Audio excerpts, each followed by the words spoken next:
Senhores, esse é um dossiê pensão socioafetiva. Um alerta a todo homem que vai se relacionar com uma mulher que já possui uma família como bagagem e precisa se adaptar aos novos tempos. Acompanhe esse trecho comigo e vamos nos aprofundar nessa nova realidade. Ex pediu o DNA do meu filho de 5 anos, deu negativo. Consigo fazer ele manter a pensão? Depende. E aí você deve estar se perguntando assim, como assim depende? Ele já foi enganado e ainda tem que arcar com o valor da pensão alimentícia do filho dela? Pois bem, o filho não tem nada a ver com essa situação. Então, caso ele tenha constituído uma relação socioafetiva com seu filho, ou seja, ele considerava ele como se fosse filho, e seu filho considerava ele como se fosse pai, deve-se manter a pensão alimentícia. Em caso contrário, não. Bem, essa pergunta chegou na caixa da advogada que respondeu que, mesmo que ele tenha reconhecido o seu filho como não sendo seu através de um teste de DNA, ainda assim ele paga a pensão porque o vínculo entre pai e filho social foi efetivado. O garoto considera ele pai e ele considerou o garoto por muito tempo filho. Segura essa informação aí. Isso não é apenas uma ou outra caixa de pergunta dentro do inbox de advogadas no Instagram ou advogados.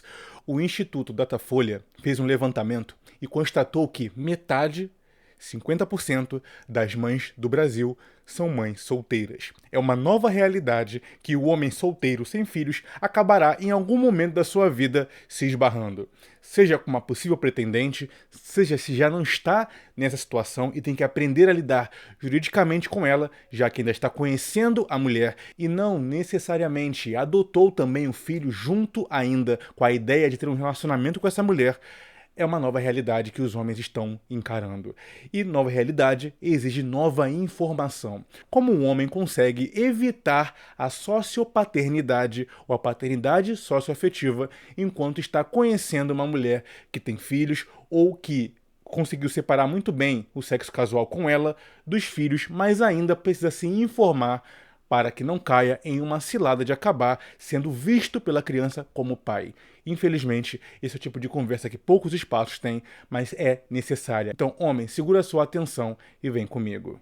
E se já acha esse conteúdo útil a você, eu já quero que você curta aqui esse vídeo, certo? Valorize nosso trabalho e se inscreva no nosso espaço do projeto Conselho Masculinidade como Contra-Cultura. E compartilhe com aqueles mais desavisados sobre o assunto. E eu trouxe aqui então um pequeno material para conversar com vocês. Como se prevenir da paternidade socioafetiva. 1. Não registre a criança antes de fazer o exame de DNA. Pois é, infelizmente, o Estado criou um ambiente um pouco turbulento, mesmo para aqueles casais mais estáveis, e é necessário que você seja mais precavido caso tenha alguma suspeita ou alguma situação meio constrangedora dentro do seu relacionamento, mas você, devido ao politicamente correto ou a um conforto, não quer explanar para sua esposa. Mas agora, nessa realidade, deveria ser obrigatório o exame de DNA, para pelo menos ter a certeza de que aquilo que você está criando é seu, mas não é uma realidade muito comum. Nesse sentido, você deve sim ter esse método um pouco mais invasivo, mesmo numa relação boa, porque estamos falando do destino e do futuro seu como pai e da sua família. Faça o teste de DNA e se a sua mulher for sensata, além de companheira, vai entender que é necessário sim, mas esse passo a mais, inclusive, para fortalecer a confiança do casal. Essa vai ser uma conversa difícil, mas nos tempos de hoje é inadiável. E se sua mulher tiver maturidade, eu imagino que ela deva ser aberta a essa possibilidade. 2. Não assuma o sustento da criança.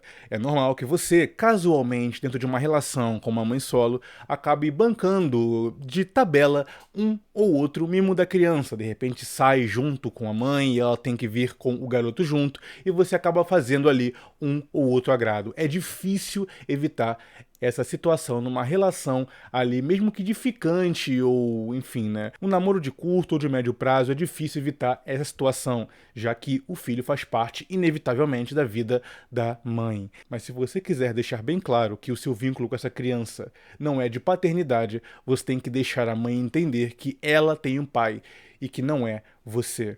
Então a mãe vai te recorrer cada vez menos e vai mais perturbar o juízo do pai, que tem sim obrigações de paternidade, ao invés de pedir a você um pix aqui ou ali, porque a criança adoeceu, porque está faltando isso ou aquilo. Lembre-se, você chegou agora. A criança já tem um pai. Deixe que a mãe se vire com o pai da criança.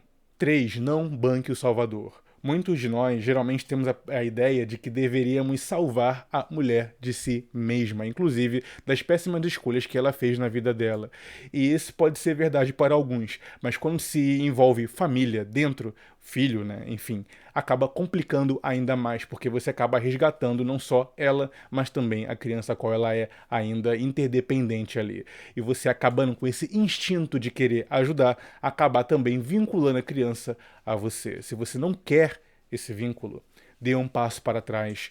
Afaste esse instinto seu de querer proteger, prover e tirar de uma situação complicada essa mulher. Inclusive, existem mulheres que sabem que nós homens temos essa disposição a ajudar, ainda mais, inclusive, nos sacrificando nesse sentido. Em questão de dinheiro que não temos, ou até mesmo ser prematuros e alugar um espaço para morarmos, enfim, tudo para tirar ela do sufoco. Então acaba pentelhando você com problemas que sabe que não são da sua conta, já que vocês são apenas namorados ou estão apenas se conhecendo.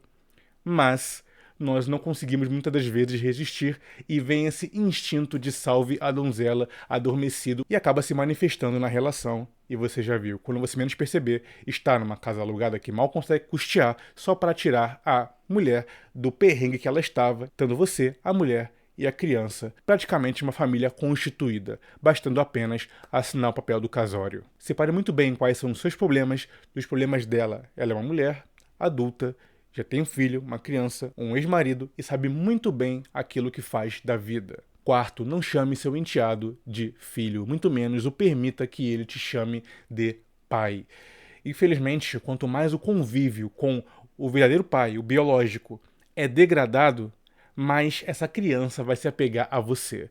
Ainda mais quando a mulher acaba colocando a ideia de que o ex é um traste, não vê ele direito e etc. É natural que ela comece a transferir certa autoridade sobre a criança para você. Acaba então gerando um reforço de que você talvez seja o cara que irá assumir essa bronca. Portanto, começando a chamar, mesmo que de forma velada ali, um de pai e o outro de filho. Mas se você tem a certeza de que não quer adotar essa ideia para você, inclusive para evitar a sociopaternidade, não faça isso, por mais que lhe corte de vez em quando o coração, já que você está convivendo com uma criança que não tem nada a ver com essa história.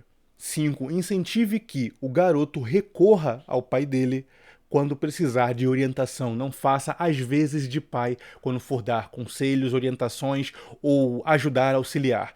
Incentive que ele busque a autoridade do pai para isso. Isso vai fazer com que na cabeça dele tenha bem claro quem é o padrasto e quem é o pai. Cuidado com essa ideia de querer abraçar o garoto de forma completa, certo? Prover completamente. Esqueça essa ideia.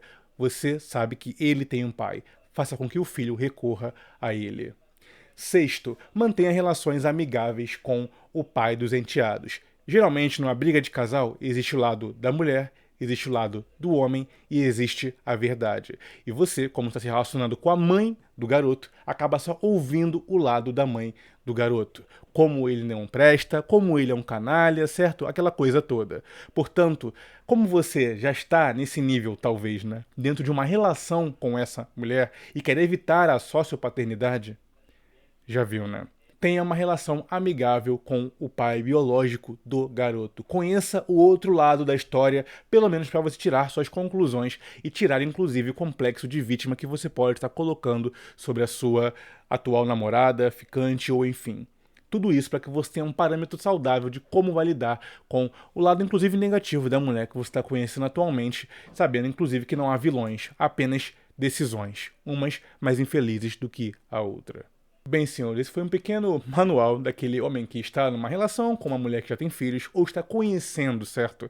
Eu sei que muitos evitam, já tem um certo mecanismo aí em relação a esse tipo de coisa, tem uma decisão bem clara de que não busca esse tipo de relacionamento. Mas aqueles que já estão nesse tipo de relacionamento, como lidar? Bem, esse vídeo é para ajudá-los. Bem, gostaram, senhores, da mensagem, da ideia? Enfim, coloque nos comentários a sua opinião, inclusive a sua experiência como talvez padrasto ou até mesmo como enteado nessa situação toda. Eu sou Ricardo Tomé, falando pelo Conselho.